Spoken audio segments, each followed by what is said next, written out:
Hi everyone, welcome back to your study slick YouTube channel. इसमें Anshika. Maths को लेकर student में काफी ज्यादा टेंशन है कि इसको कैसे रिवाइज करें, क्या इसकी स्ट्रेटेजी होगी। तो फ्रेंड्स, हम डिस्कस करेंगे जो आपके मैथ्स के इंपॉर्टेंट टॉपिक्स है, आपका पेपर का लेवल क्या रहने वाला है, आपको जो 15 मिनट्स दिए जाते हैं उसमें आखिर आपको क्या करना चाहिए, और भी बहुत कुछ है इस वीडियो में जानने लायक जो आपको हेल्प करेगा आपके एग्जाम में 95 प्लस स्कोर करने में। तो वीडियो को पूरा जरूर देखिएगा, चाहे स्पीड बढ़ा के देखिएगा बट पूरा जरूर देखिएगा। और आप सभी से रिक्वेस्ट है फ्रेंड्स कि प्लीज अगर आपको आज का वीडियो अच्छा लगे तो चैनल को सब्सक्राइब करना बिल्कुल भी मत भूलिएगा।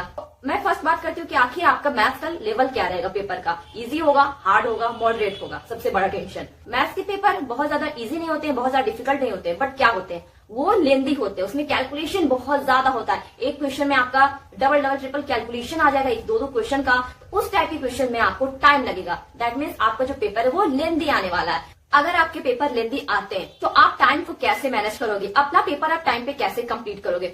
आपके टोटल 5 सेक्शन होते हैं, A, B, C, D, E। ठीक है, टोटल आपके 5 सेक्शन होते हैं। सेक्शन वाइज अगर आप घर से ही टाइम डिसाइड कर लेते हो तो आपका वो टाइम लिमिट वहां पे एक्सीड नहीं करेगा। आप कोशिश करोगे कि आप और कम में करो। ठीक है, ये नहीं सोचोगे कि मुझे और टाइम लगाना है। जैसे मैं सेक्शन ए की बात करती हूँ। सेक्शन ए में आप सोच लो कि आपको 40 मिनट्स में वो 20 MCQ कर लेने हैं। ठीक है, 40 मिनट आपका मिलेगा 20 MCQ करने के लिए। तो ये टाइम आपके लिए इनफ होगा फ्रेंड्स। अगर उससे आप ज्यादा टाइम दे रहे हो तो दैट मीन्स कि आपके आगे वाले जो आने वाले क्वेश्चन है उस पर आप टाइम कम देने वाले हो। कम दोगे दैट मीन्स आप अच्छे से अपने पेपर को कंप्लीट नहीं कर पाओगे। नेक्स्ट आपका आ जाता है सेक्शन बी। सेक्शन बी में आपके 2 मार्क्स वाले क्वेश्चन होते हैं, उसके लिए आप 20 मिनट दो, इनफ रहेगा। सेक्शन बी वाले जो क्वेश्चन होते हैं वो मोस्टली इजी क्वेश्चन होते हैं, बहुत ज्यादा टफ वो नहीं होते, सिंपल और डायरेक्ट क्वेश्चन होते हैं। सेक्शन सी आ जाता है। सेक्शन सी के लिए आप 30 मिनट का टाइम दो। ठीक है, वो थोड़े अच्छे क्वेश्चन होते हैं, थोड़े इजी मॉडरेट टाइप के क्वेश्चन रहेंगे। सेक्शन डी के लिए आप 40 मिनट का टाइम दो, बिकॉज वो 5 मार्क्स वाले क्वेश्चन होते हैं। सेक्शन ई केस बेस्ड आपका क्वेश्चन होता है, उसमें आपको 40 मिनट्स टाइम देने होंगे। ठीक है, कुछ आपके ट्रिकी क्वेश्चन हो सकते हैं सेक्शन डी और ई में, तो इसके लिए आपको 40 मिनट्स देने होंगे। फिर भी आपके पास 10 मिनट का टाइम बचता है।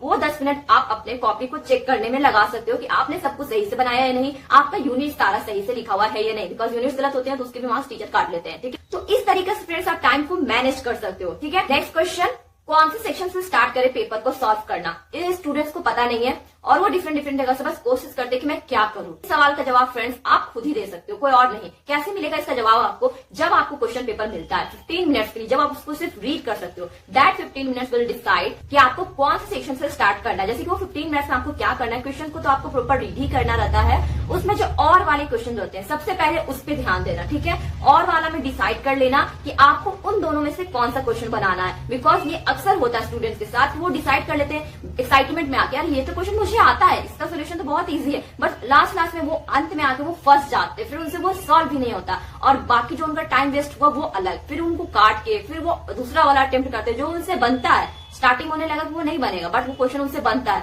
तो आप वहीं पे ध्यान से डिसाइड कर लेना, 15 मिनट्स आपको मिल रहे हैं तो दोनों और में आप चूज कर लेना कि आपको कौन से क्वेश्चन को बनाना है। ठीक है, उसके बाद क्वेश्चन में क्या ध्यान देना होता है, जो स्टूडेंट से मिस्टेक हो जाता है वो है यूनिट्स। मैंने पहले भी बात किया, यूनिट्स अगर आपको गलत होते हैं टीचर्स उस पर मार्क्स काट लेते हैं। ठीक है, तो आप क्वेश्चन में वहां पे अंडरलाइन कर सकते हो। क्वेश्चन को सॉल्व करो तो क्वेश्चन में दिखता है कि अच्छा यहाँ पे सेंटीमीटर, दैट मीन्स कि हमें यहाँ पे यूनिट्स का ख्याल रखना इस टाइप से। ठीक है, ये आप कर लिए। उसके बाद जब आप फाइनल टिक कर लेते हो अपने क्वेश्चन पेपर को कि जो क्वेश्चन आता है आपको वो उसको आप टिक करते हो, फिर जो क्वेश्चन आपको डिफिकल्ट लगते हैं उस क्वेश्चन को आप डबल टिक करते हो। बहुत सारे स्टूडेंट्स को सर्कल करते हैं, यही केस होता है। ठीक है, वो जो आपके 15 मिनट जब खत्म हो जाएंगे फ्रेंड, जब आप क्वेश्चन को देखोगे तो सेक्शन ए देखना, सेक्शन बी, सी, डी फिर से आप देखना। उसमें जो ज्यादा मार्क वाले क्वेश्चन रहेंगे कि इन सेक्शन में मैंने मार्क किया, मतलब ये सारे क्वेश्चन मुझे आते हैं, उसको आप पहले अटेम्प्ट करना। बिकॉज एग्जामिनेशन में जो आपको आता है पहले उसको अटेम्प्ट किया जाता है। ये नहीं कि वो क्वेश्चन तो भारी है मैं पहले उससे अटेम्प्ट करती हूँ ताकि बाद में उसको सॉल्व करने का झमेला न रहे, झंझट न रहे। बट यही आपका बिगेस्ट मिस्टेक होता है। जो क्वेश्चन आपको आ रहे हैं जिससे आपको मार्क्स मिल सकते हैं, आप पहले उसे अटेम्प्ट करो।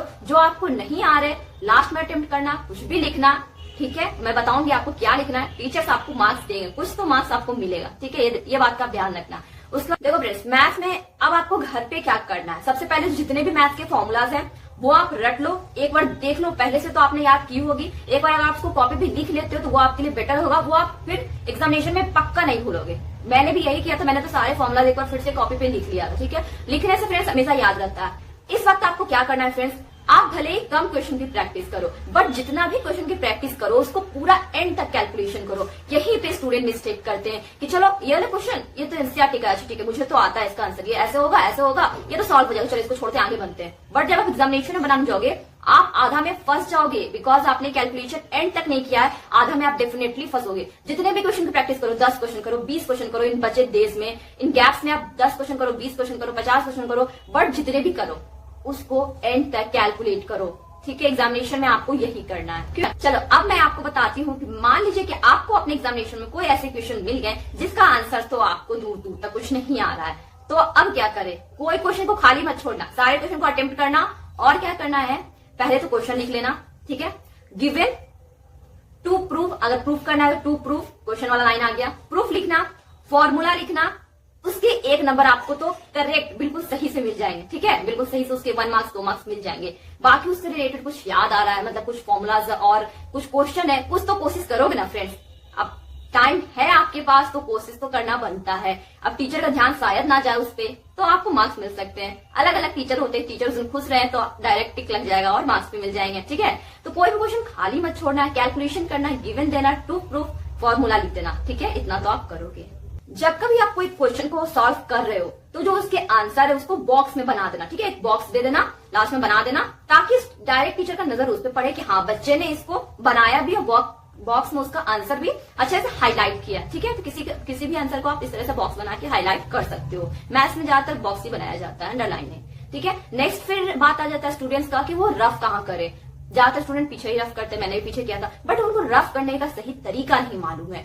मैथ्स में फ्रेंड्स कैलकुलेशन इतना ज्यादा है और सब आपको एक तरह दिखेगा, कुछ अलग तो दिखने नहीं वाला है, ठीक है। एग्जामिनेशन में जब आप करोगे ना रफ तो सब आपको एक तरह दिखेगा, तो आखिर फाइंड कैसे करें कि ये 3 का या 4 का है। तो क्या करना है, रफ टेस्ट तो लास्ट में आप लिखोगे रफ वर्क। उसके बाद क्या करना है, मैंने सिंपल फर्स्ट क्वेश्चन किया, मान लीजिए 4th क्वेश्चन किया, 4th लिखा रफ में, ठीक है। फिर उसको ब्रैकेट दे दिया, मतलब उसको बॉक्स बना दिया कि चलो ये 4 का हो गया, या फिर डबल लाइन उसको दे दिया ताकि वो कंफर्म हो जाए कि वो 4 का ही है। नेक्स्ट फिर मैं 5 का सॉल्व कर रही हूँ, फिर उसको बॉक्स में डाल दी ताकि सब आपस में मिक्स होकर खिचड़ी ना बने, ठीक है। ताकि मुझे ही अगर बाद में कुछ देखना हो तो मैं वहां पे देख सकूं, ठीक है। रफ में ये ध्यान रखना।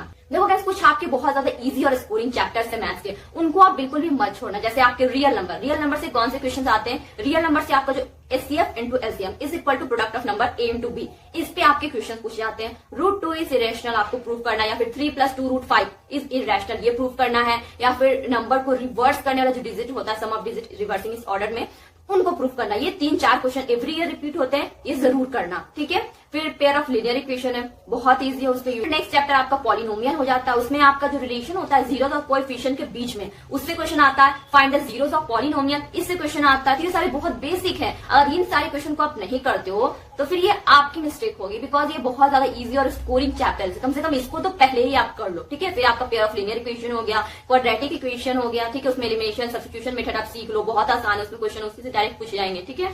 फिर नेक्स्ट चैप्टर आपको कोऑर्डिनेट ज्योमेट्री है, फॉर्मुला से आप कर लो, section formula, mid point formula, इस पे बेस्ड आपके क्वेश्चन हो जाएंगे। डायरेक्ट फॉर्मुला बेस्ड होता है, अगर आपको सारे फॉर्मुला याद है स्टैटिस्टिक के, प्रोबेबिलिटी के, तो आप सॉल्व कर लोगे, ठीक है। फिर ट्रिगोनोमेट्री में भी फ्रेंड्स आपके मल्टीपल चॉइस क्वेश्चन में डायरेक्ट आपका 1 से 2 लाइन में क्वेश्चन बनने वाला रहेगा। अगर आपको 3-4 फॉर्मुला याद है ट्रिगो के, डायरेक्ट वो बनेगा, ठीक है। फिर आपको कुछ एवरेज और स्कोरिंग चैप्टर्स हो जाते हैं, जैसे आपका अरिथमेटिक प्रोग्रेशन एपी हो गया, ट्राइंगल हो गए, सर्कल हो गए, सरफेस एरिया वॉल्यूम हो गया, तो ये सब आपकी एवरेज प्लस स्कोरिंग है। ये सारे चैप्टर्स फ्रेंड बहुत ज्यादा इजी और स्कोरिंग है, तो कुछ करो या मत करो, इसको तो डेफिनेटली आप ये नंबर पक्के कर लो, ठीक है। आई होप फ्रेंड्स कि आपको आज का वीडियो अच्छा लगा और हेल्पफुल लगा है, तो जाते जाते चैनल को सब्सक्राइब जरूर कीजिएगा और all the best for your math exam.